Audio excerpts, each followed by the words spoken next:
살면서 누구나 다 평가를 받을 수밖에 없고 또 평가를 해야 하는 것이 우리 인간의 삶입니다. 우리가 어떤 사람을 평가할 때 무엇으로 평가하는 것이 가장 좋다고 보십니까? 또 우리가 어떤 사람의 신앙을 평가해야 할 때 무엇을 보고 평가하는 것이 가장 정확하고 좋은 것인가요? 폐는 괜찮은데 간이 나쁠 수 있고, 간은 좋은데 신장이 나쁠 수 있는 게 인간이거든. 그런데 한 가지만 보면 알 수 있는데 그것이 바로 물질관이라는 겁니다. 인간의 모든 것은 물질관 하나로 알 수 있습니다. 바리새인이나 사두개인이나 제사장이나 중세 천주교나 아브라함의 조카 롯이나 다 돈을 사랑하다가 망한 사람들인 거 압니다.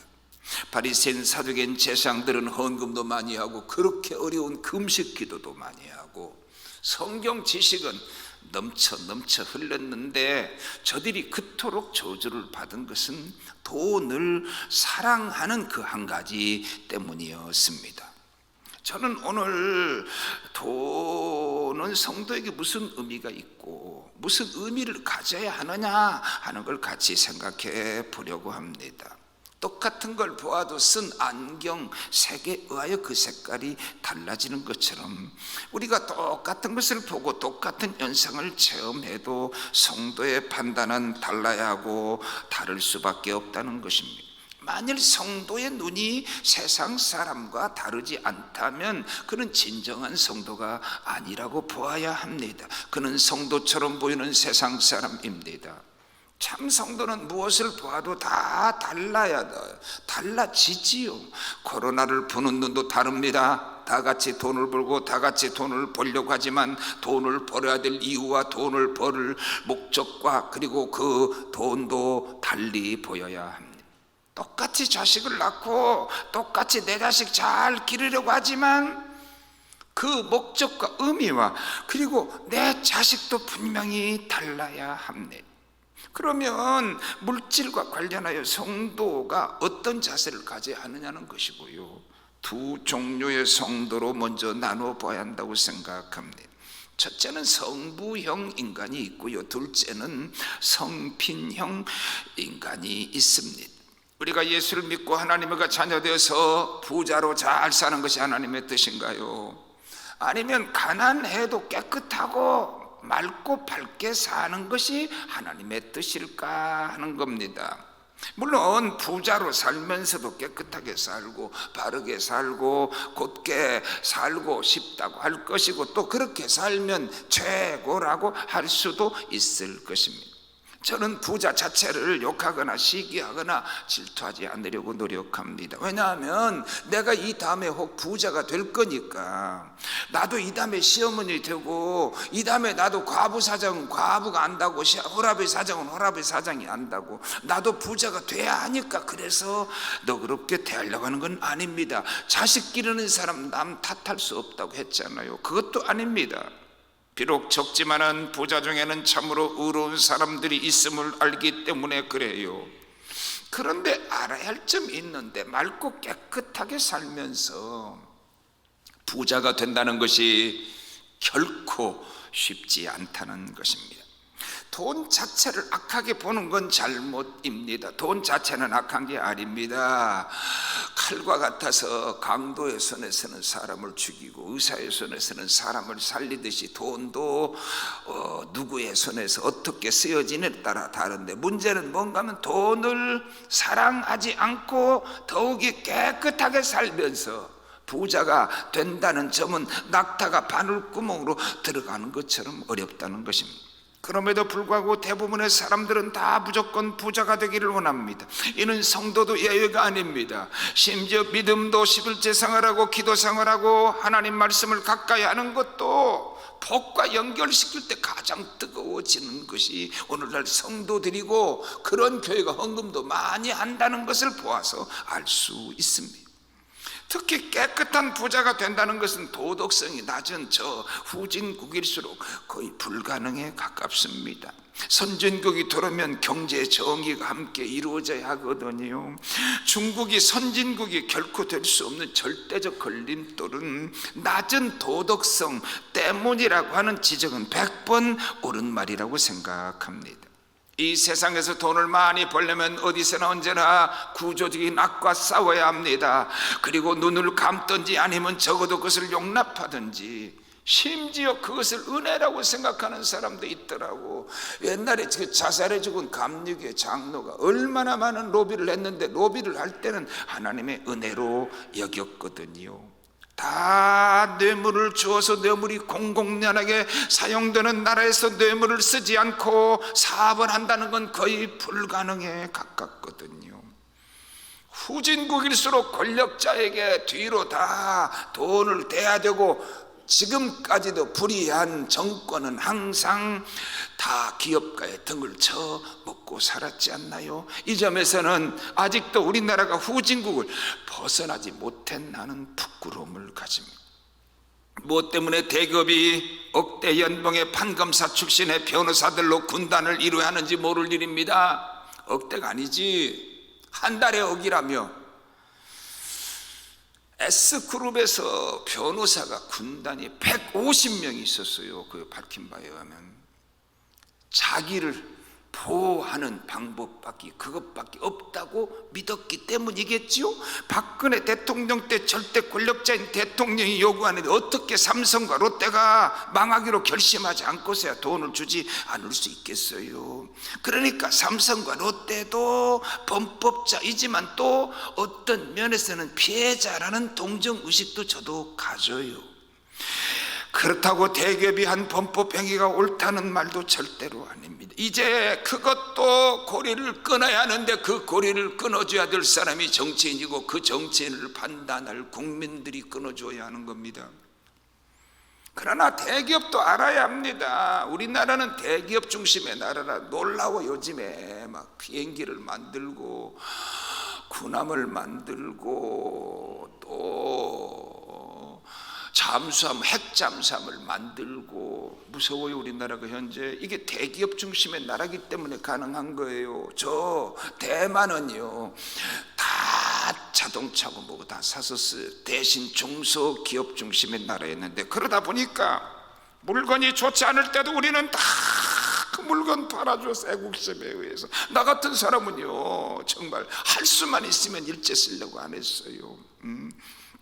고속도로 가다가 소니를 타고 가다가 우리 사라가 차가 세니까 일제차로 바꿔달라고 그랬다 나한테 혼났는데요.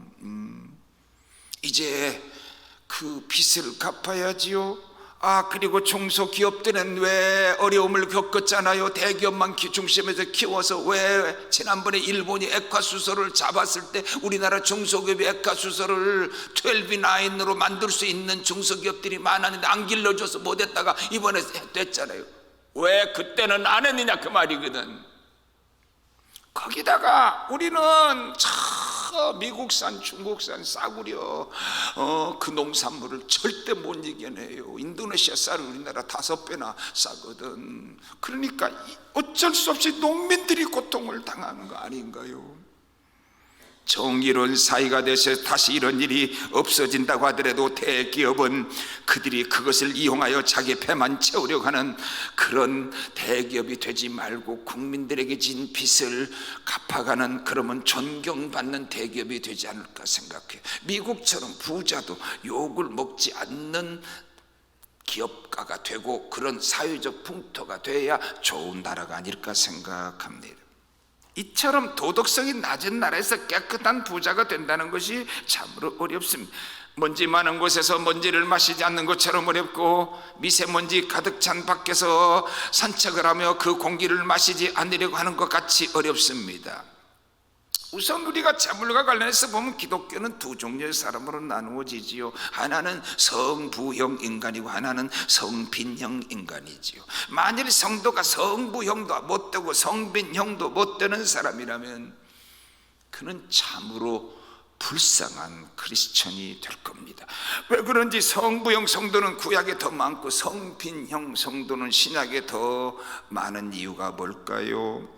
먼저 믿음으로 살고 하나님께서 주시는 복으로 인하여 부자가 된 성부형 성도들이 참 많아요. 적지만 우리 주변에는 훌륭한 분들이 있어요. 이런 분이 많아야 좋은 세상이에요. 이런 분이 우리 교회에 좀 한두 분 있어서 김익명 장로님 같은 분이 있어서 거기다 겸손까지 하면 얼마나 좋을까요? 그러면 그 교회는 그분으로 인하여 편안해요. 왜냐하면 칡거리만큼 하고도 자기 계산을 하면서 내가 무슨 교회를 이룬 것처럼 그렇게 말하는 사람이 얼마든지 있어요, 이 세상에. 그러니 그런 분이 있으면 자기가 시험거리도 안 만들 뿐만 아니라 교회 모든 시험을 다 막아낼 능력이 있다, 그 말이거든. 우리 교회도 그런 분이 많아지기를 바랍니다. 아브라함, 이삭, 야곱, 요셉, 다윗, 야베스, 다니엘, 욥, 아리마대 사람 요셉 다 성부형 성도들입니다. 모두 하나님을 잘 믿고 부자가 된 사람들입니다. 그 중에도 비록 마지막에는 전 재산을 성전 건축을 위하여 다 드리고 간 다윗이지만 다윗 같은 부자가 없었지요. 대표적인 성부형 인간입니다. 반대로 믿음 지키려고 말씀 지키려다가 가난하게 산 성도들은 얼마나 많은가요? 이들은 성빈형 성도들입니다. 성경에도 그들이 얼마나 많은지 말할 수가 없고 우리 주변에도 많아요. 가룟 유다를 제한 예수님의 모든 제자들과 특별히 사도 요한과 바울과 서머나 교회는 여기에 속하지요. 안수기도 하고 병 고쳐줘서 말이야, 그렇게 돈 벌은 저 할렐루야의 기도원의 김계와 같이 돈을 벌면 베드로가 쌓을 곳이 없었을 것이고 바울이 돈을 쌓을 곳이 없었겠지요. 믿음 하나 지키려고 진리 하나 지키려고 부귀영화 버리고 가난하게 산 사람들, 이들은 성부형 인간처럼 잘 드러나지가 않아요. 그래도 성부형 인간은 드러나요. 부자라고 그러면 어떻게 벌었든지 상관하지 않고 다 가서 굽실거리려고 그러고 밥 한 끼니라도 얻어먹으려고 해요. 그러나 성빈형 성도는 다 무시해요. 믿음 지켜 그렇게 살았다고 생각 안 해요. 저거 다 지 팔자가 저렇게 생겼고 자기가 심은 대로 거뒀다고 그렇게 폄하해요. 여러분은 두 종류의 사람 중에 누가 더 유리하다고 생각합니까? 여러분이 선택한다면 어느 쪽을 선택하고 싶은가요? 혹시 비록 성빈형 사람은 훌륭하다고 여기지만 나는 성부형 인간으로 살다 가고 싶은 건 아닌가요? 다른 사람들 특별히 목사는 성빈형이 좋다고 입에 침이 마르도록 칭찬을 하지만 나와 내 자녀들은 성부형 인간으로 살기를 혹시 바라지는 않은가요? 제 인생을 바꾸는데 마태복음 6장 33절이 큰 역할을 했다고 여러 번 말씀드렸는데, 그 나라 의를 구하라 그러면 나머지 것도 주시겠다고 그러니까 초기에일수록 더 나머지 것을 주신다고 하는 이것 때문에 내가 예수 잘 믿어서 나머지 것도 받아야지. 그러나 점점 그 나라와 의를 구하는 것 자체의 목적이 더 커져가고 나머지 것은 안 주셔도 그 나라와 의를 구하는 것이 복임을 알아야 하는 거 아닌가요? 그렇지 못하면 포장만 믿음이고 세상 사람과 똑같은 욕심과 욕망으로 살아가는 사람이겠지요. 그러나 그가 하나님 앞에 성부형으로 살았던 성빈형으로 살았던 하나님의 사람이라면 하나의 공통점이 있습니다. 첫째는 모두 돈을 사랑하지 않아야 한다는 겁니다. 그리고 그나마 자신을 위해 살다 가지 않아야 합니다. 돈이 많아도 돈을 사랑하지 않아야 되고 돈이 없어도 돈을 사랑하지 않아야 되는데 우리 인간은 돈이 많으면 돈을 더 사랑하고 돈이 없으면 죽도록 돈을 사랑하려고 하지요. 그렇지만 다윗은 재벌처럼 돈이 많아도 돈을 사랑하지 않았어. 사도 요한은 거지처럼 가난뱅이였지만 저 천국을 소유한 영적 부자가 아니었나요? 내가 소유한 물질이 주님이 것이 주신 것이남을 입으로 고백하고 또 전제론적으로 고백하고 인정을 한다고 합시다. 근데 그 물질로 자신만을 위해 살고 하나님보다 그 물질을 더 사랑하고 심지어 그 돈 때문에 교만하게 산다면 물질을 주신 주님을 속이고 그리고 무시하는 것이겠지요. 아버지가 재벌이 되어 물려준 재산 가지고 형제들이 서로 칼부림 나서 싸우고 그러면 그 아버지가 무덤에서 통곡을 하겠지요. 주인으로부터 주인의 것을 받은 주제의 달란트를 땅에 묻었다가 악하고 게으른 종이라고 저주를 받은 한 달란트 받은 사람과 무슨 차이가 있나요? 그러면 여기에서 부자와 가난한 자에게 무슨 정신적 영적 위험이 있는지 우리가 알아야 합니다. 부자도 가난한 자도 다 장점도 있고 단점도 있고 함정도 있을 것입니다. 부자는 부자에게 단점도 있고 함정이 있고 가난한 사람은 가난하기 때문에 오는 단점도 함정도 있겠지요. 이는 꼭 부자와 가난한 자만이 아니라 부자가 되려고 하는 사람과 부자가 될 가능성이 없어서 아예 포기해버린 사람도 여기에 속하겠죠. 먼저 부자가 되면 빠지기 쉬운 함정이 뭔가요? 이들은 돈을 많이 가진 걸 은혜라고는 합니다. 은혜라는 말보다 좋은 말도 없지요. 그러나 이 말보다 무책임하고 의용되는 말도 없지요. 적당히 하는 걸 때때로 은혜라고 말하는 경우가 있으니까. 그러나 이들은 돈을 소유한 한 것을 은혜라고 말하면서 그 돈을 다른 사람을 위해 사용하는 것은 은혜라고 하지 않는다는 겁니다. 받을 때는 하나님의 것으로 받았다고 말하고 쓸 때는 하나님의 것으로 쓰려고 하지 않습니다. 내 것으로 쓰려고 합니다. 11조마저도 그렇게 드리려고 합니다. 주는 것을 감사하는 자가 최고의 복이라고 수도 없이 얘기했습니다. 받을 때는 누구나 좋아하지만 주는 것을 기뻐하지 않습니다. 줄 수 있는 것을 감사하고 줄 수 있는 마음을 감사하고 줄 수 있는 기회를 감사하는 것이 성도들이어야 하는 거 아닌가요? 그러니까 전 재산 팔아 향료 한 병 사서 붓고도 눈물로 팔을 적시고 머리털로 걸레 삼아서 닦지 않았나요? 주는 사람 달라는 사람 말하면 재수 없다고 그러고 더럽게 복이 없다고 하지요. 거지가 내 집 앞에 와서 죽으면 왜 하필이면 내 집 앞에 와서 죽느냐, 아주 재수가 온 붙었다고 합니다. 제일 위험한 것은, 재물이 주는 위험은 교만과 불신앙입니다. 오죽이나 하면 부자가 천국에 들어가는 것이 낙타가 바늘구멍으로 들어간 것 같다고 했을까 하는 점입니다. 영적 경험을 많이 한 사람이라도 일단 부자가 되고 그것도 전적인 하나님의 은혜로 되었다고 부자가 되고 나면 교만해지기 쉬운 게 인간이거든. 훈련 안 받고는 안 되는 거. 그래서 모든 성도들에게 하나님이 쓰시는 훈련, 시험 중에 최고의 시험이, 그래서 누구도 예외 없이 물질인 것 같아. 물질을 주었다 뺏었다 뺏었다 줬다 그러면서 물질을 사랑하는 거 안 하는 거를 훈련하는 것 같아요. 여러분 안 그러시면? 돈이 많고 겸손한 자가 진짜로 겸손한 자라고 저는 봅니다. 이스라엘 백성들이 가나안 땅을 자기 힘으로 들어간 게 아니잖아요. 전적인 하나님 은혜로 들어갔잖아요. 광야 40년 동안 그 배고픔과 어려움 속에서 훈련받았잖아요. 그러면서 수도 없이 모세와 선지자들이 한 말이 뭐예요? 여호수아가 한 말이 뭐예요? 너희가 가나안 땅에 들어가서 이거 하지 말고 말씀 가까이 하고 하나님 중심으로 살아라. 그럼에도 불구하고 이스라엘 백성들은 젖과 꿀이는 그 땅에 들어가서 잘 먹으니까 정욕은 넘쳤겠지.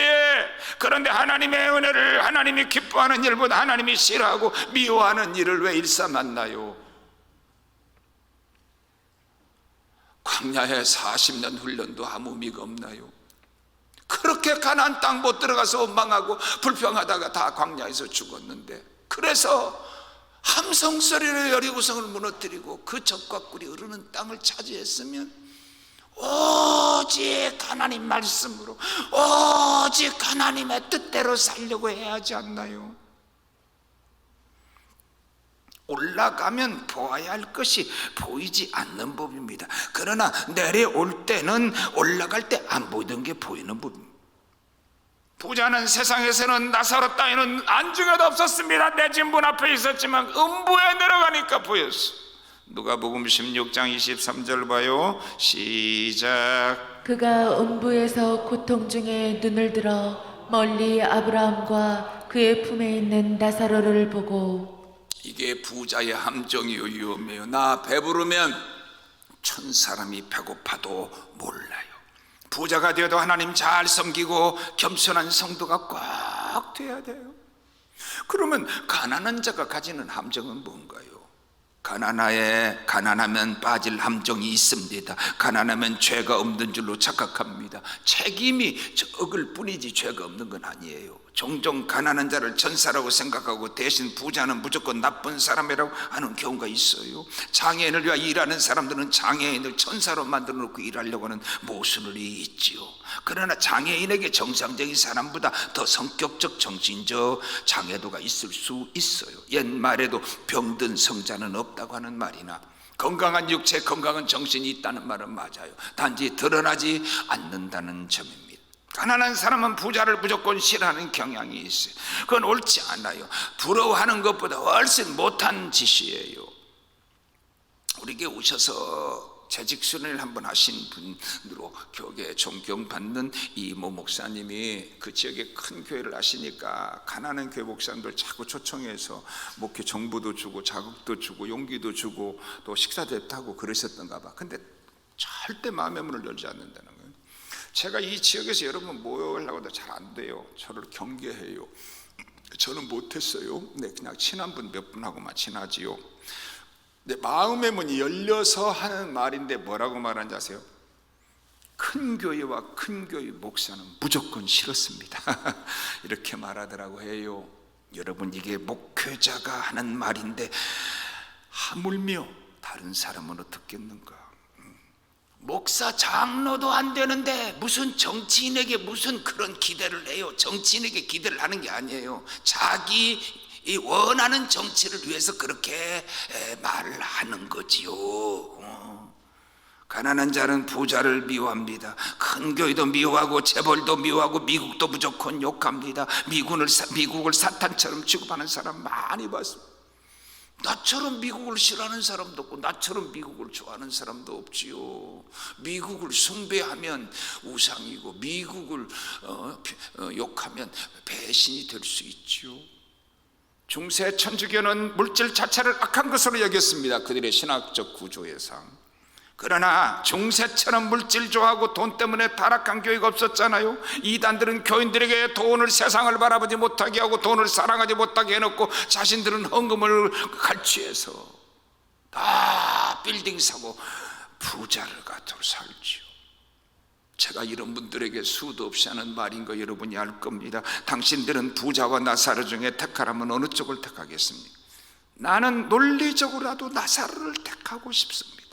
그러나 부자를 미워하면서 사람들은 당신들은 오히려 부자를 택할 것으로 보입니다. 나사로보다 부자가 더 영적으로 불쌍한 사람이라는 느낌이 있어야 하지 않을까요? 성도는 부의 진정한 의미를 알려고 하고 알고 살아야 돼. 돈을 다 알고 누가 돈을 벌겠어요? 돈을 벌어가면서 실패도 하고 성공도 하면서 알겠지. 음식 맛을 알고 먹기보다 먹다 보니까 그 맛을 아는 것이 음식이지요. 돈을 벌려다 성공도 하고 실패도 하다 보니까 눈물로 기도도 하다 보니까 돈 중심의 사람이 아닌 하나님 중심의 사람으로 돈이 무엇인지를 알겠죠. 그렇지만 어떻든 돈을 알아야 하고 또 알려고 노력해야 합니다. 돈이 무엇인지 바르게 알고 돈을 벌었다가도 일단 돈이 생기면 돈에 대한 자세가 달라져 버립니다. 그래서 기도하며 알아야 되고 말씀을 통해 깨달아야 되고 하나님 앞에서 양심껏 돈을 자꾸만 돈에 대한 자세를 확인해야 합니다. 내 것이 아닙니다. 내 것이 아닙니다. 내가 주의 것인데 내 소유가 주의 것이지. 문제는 진정한 부자가 무엇이냐는 겁니다. 미국의 야곱 니들만이라고 하는 교수가 쓴 돈과 생의 의미라는 책에서 빌이라고 하는 한 학생이 이런 놀라운 말을 해요. 나는 그동안 한 번도 돈에 대해 심각하게 생각해 본 적이 없습니다. 나는 무심코 공기를 들여 마시고 무심코 음식을 먹듯이 아무 생각 없이 돈을 다뤄왔습니다 라고 고백하거든요. 현대인들의 모습이지요. 현대 교인들의 모습은 아닌가요? 왜 돈이 필요한지 생각해볼 겨를도 없이 돈을 벌려고만 합니다. 돈 때문에 불행해진다고 해도 그래도 벌어보고 나서 불행해지는지 아니는지 확인해보고 싶은 것이죠. 재벌의 아들 중에 자살을 해 죽은 아들을 보고도 재벌의 두뇌 자식이 죽어도 그때 가서 보고 싶겠지요. 돈 때문에 예의 없이 다 형제들이 그 불구대천의 원수로 살아가는 게 재벌 형제들이지만 그래도 내 자식에게 돈을 벌어서 물려주고 싶은 게 인간 아닌가요? 그렇다면 성도는 어떠해야 합니까? 과연 돈을 알고 있습니까? 돈을 알려고는 합니까? 혹 무조건 많으면 좋은 것이 돈이라고 생각하고 살지는 않나요? 그러면 세상 사람과 다른 것이 없지요. 누구나 돈은 필요한 급이지요. 그러다 보니 돈을 벌어야 되고 벌다 보니 돈을 위해 살려고 하지 않아도 돈을 위해 살기 쉬운 것이 인간이지요. 성도에게 물질관이 제일로 중요합니다. 은혜를 받아보면 제일 먼저 하나님이 우리를 변화시키는 것 중에 하나가 물질관입니다. 그전하고 달라. 헌금 드리는 게 달라. 돈을 쓸 때도 달라. 벌 때도 달라.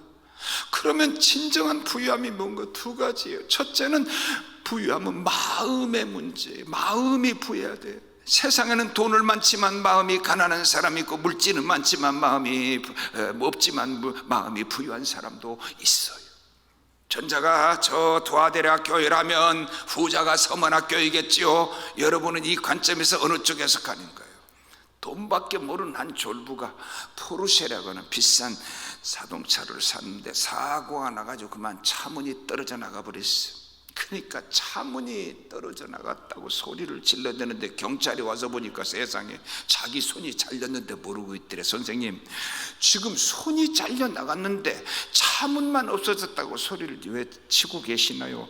그러면 내 손에 차고 있는 롤렉스 시계도 지금 없어졌다는 말인가요? 웃지도 않네. 이게 돈을 좋아하는 사람의 풍자지요. 톨스토이가 쓴 충분한 땅이라는 글이 있어요.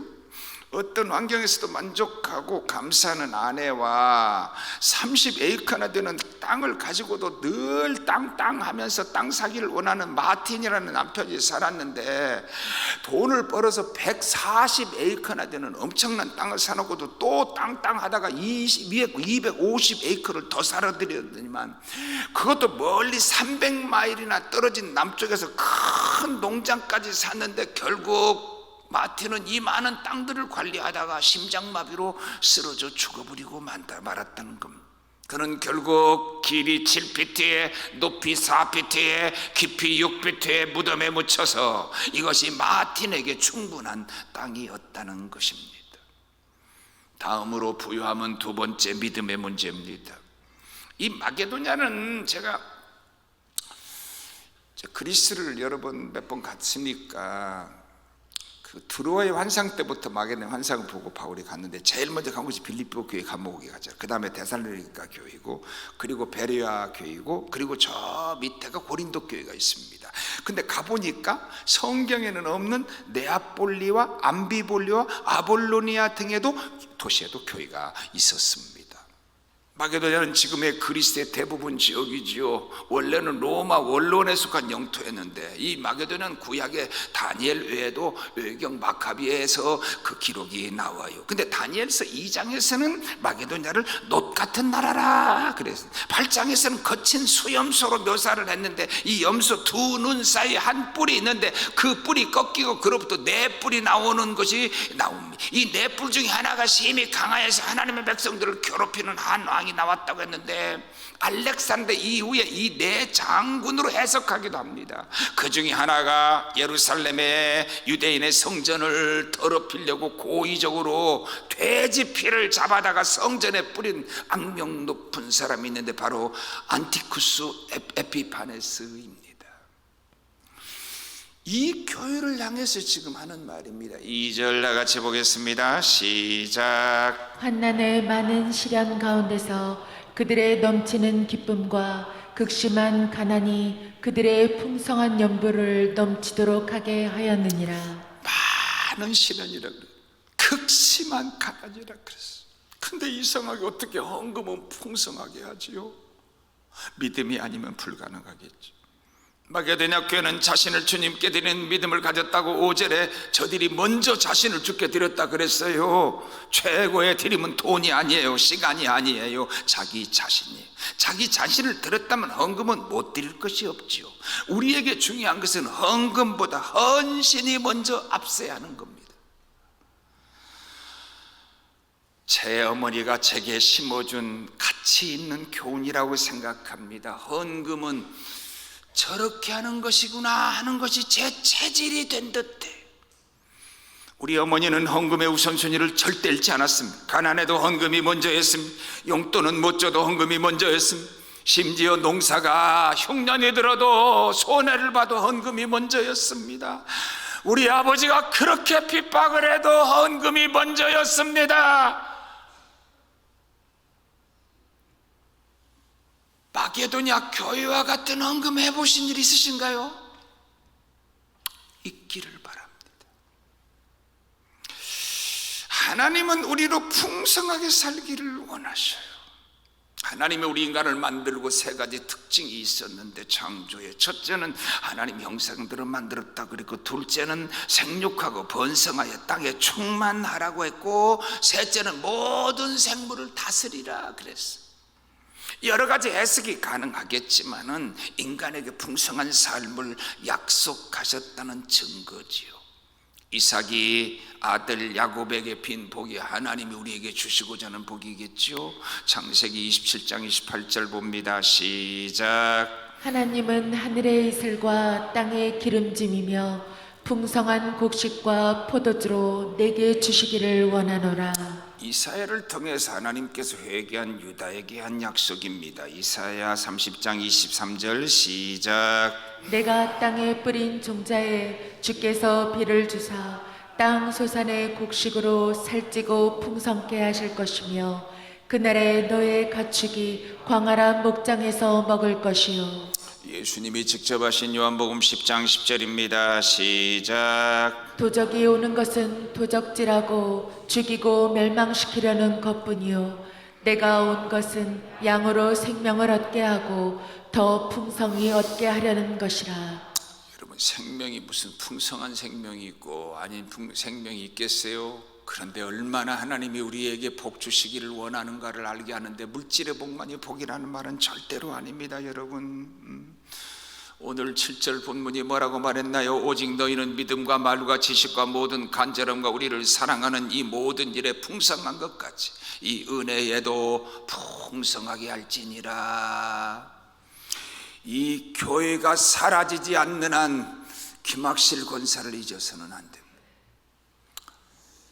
어제 어떤 분이 그러대, 목사님 기대하지 말아요. 목사님 은퇴하면 1년 만에 깨끗이 잊을 거라고 그러대. 잊어주세요. 저 앞에 있는 우리 교회 간판이 없어질 때까지 기억해 주시면 고맙겠네. 잊고 싶으면 빨리 없애면 좋겠네. 새 것으로 가세요. 김학실 권사님이 이 천한 여인, 냄새나는 여인, 정신도 온전하지 못한 정신병자와 같은 여인이 당시에 1억 헌금을 했는데, 그때 이 위에 땅 1300평을 자연 녹지 15만 원에 제가 샀습니다. 지금 그냥 쉽게 계산해서 1000만 원 정도 계산하면 130억이 되니까, 그렇게 못 든다고 계산하면 100억은 된다고 봐야 되겠죠. 잊지 못할 두 가지 사건이 있어. 첫째는 1억을 가지고 한 분에게, 제가 아는 분입니다, 7천만 원 주고 또 나머지 분에게 2천만 원 주고 어떤 분은 1,000만 원 주고 이렇게 다 이렇게 주고 다니시는데, 하루는 와가지고 그 세 분 목사님을 막 흉보는 거야.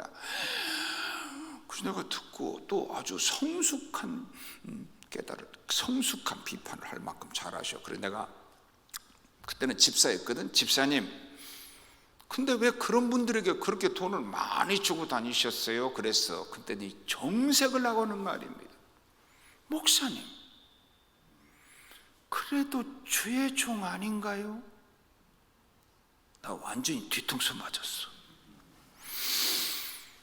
제가 김학실 권사님이 꿈에 3억을 받았다고 받아달라고 그래서 교회다 바친다 안 바친다 할 때 여러분이 저를 알 거예요. 제가 불러다가 집사님 묻겠습니다.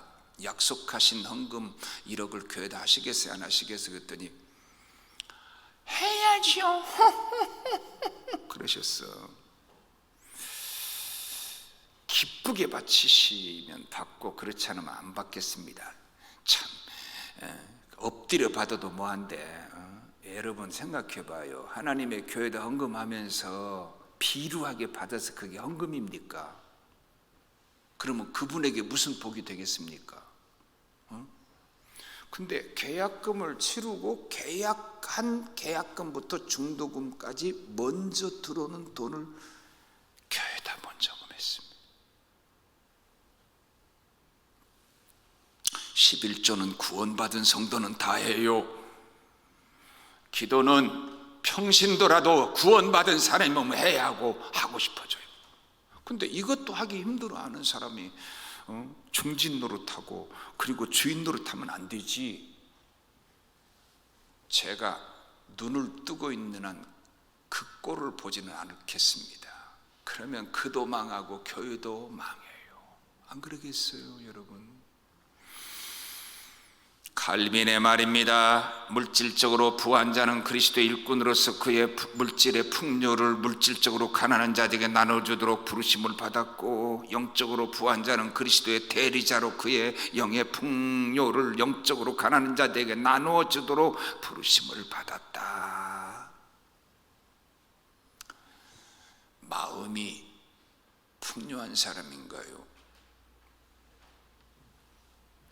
우리 서울에 계신 외할머니가 그 친구분이 돈이 많아서 가을에 싼 쌀을 싸다가 우리 뒷방에다 쟁여놓고 올랐을 때 팔려고 투자를 했는데, 그래서 우리 집에 쌀가마니가 그냥 엄청나게 쌓였었어. 근데 우리 아버지가 누구하고 싸울 때 그냥 무슨 화가 나셨는지 내가 돈이 없는 줄 아느냐고 뒷방 문을 확 열어서 보여주시는데 내 속으로 아버지 거 아니면서 그 생각이 어렸을 때 들었어요. 아주 말이야, 교회 돈도 지 돈인 줄 알고 남의 돈도 내 호주머니 있으면 내 돈인 줄로 착각하지요. 그러면 안 되죠, 그죠? 그래서 늘 고백해야 됩니다. 내 자식이 내 자식이 아닙니다. 내 돈이 내 것이 아닙니다. 내 생명이 주의 것입니다. 고백하세요. 예. 물론 맡은 책임 때문이지만 속으로 보면은 자꾸 자기 것으로 쓰는 것처럼 하거든. 여러분, 제가 이번에 쇼를 부리려고 한 겁니까? 우리 사라 중학교 때부터 귓구멍에 옹이가 베끼도록 부른 게, 야, 내가 이 다음에 재산이 얼마 될지 모르지만 너한테 재산 난 못 준다. 그런데 그 남의 선이 그렇게 우습습니까? 예?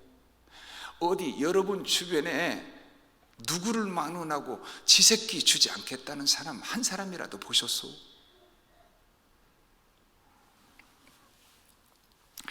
미국의 철학자 마르쿠제가 한 말입니다. 이 시대를 가리켜 풍요한 감옥이라 그랬어요. IMF 때 우리가 어려웠을 때 성탄절 자선 낭비가 최고로 나왔다는 기록은 무엇을 말해주지요?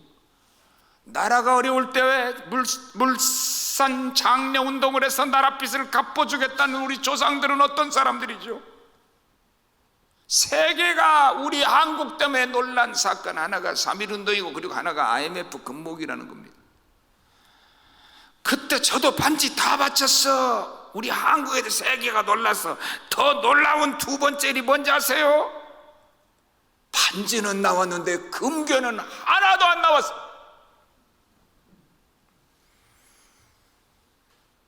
금괴는 다 불의한 돈이었나요? 사랑하는 여러분, 제가 이 IMF 때 이 교육관을 지었어요, 옆에. 근데 우리는 IMF 때나 코로나 때 헌금이 가장 줄지 않은 교회 같아요. 그때 교육관 짓는다고 막 저를 힘들게 한 사람에게 속으로 그랬어. 대놓고는 안 했어. 그러면 너는 왜 사업을 그렇게 키우려고 하냐?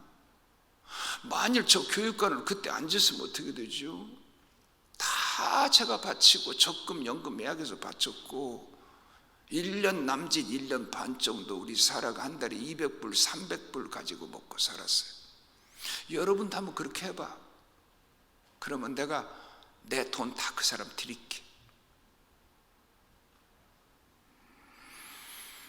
작년에도 우리가 사업 공사를 했어요. 뒤에 땅을 어쩔 수 없이 샀어요. 버스 한 대 사고 청년부 전용차 한 대 샀어요. 올해도 제가 나머지 공사하고 갈 거예요. 여기까지는 누가 뭐라고 해도 갑니다. 이 본당 리모델링하고 저 뒷땅은 더 이상 안 사겠어요. 그냥 후임자가 오셔서 해야 돼요. 마게도냐 교회처럼 풍성한 성도, 풍성한 교회 주님 오실 때까지 되기를 바랍니다. 초대교회 교부인 바실의 말을 결론 삼아서 여러분이 다 같이 보겠습니다. 시작. 당신의 찬장에 곰팡이가 쓸고 있는 빵은 굶주린 자들의 빵입니다. 당신 옷장에 입지 않고 있는 옷은 헐벗은 자들의 옷입니다. 당신 금고에 녹슬고 있는 금은 가난한 자들의 금입니다. 자비로우신 하나님 아버지, 예수 믿고 영적으로 풍성한 은혜 받았습니다. 삶이 고통스럽고 물질이 없어도 내 속에 있는 예수 생명의 충만함을 감사할 수 있는 부유한 자 되게 하여 주옵소서. 많든 적든 줄을 내 쓰다가고 많아서 더 하나님 영광 돌리는 진정한 그런 영적 부유한 성도로 살게 하여 주옵소서. 그런 우리 빛과 소금 교회 꼭 되게 하여 주시옵소서. 예수님 이름으로 기도하옵나이다.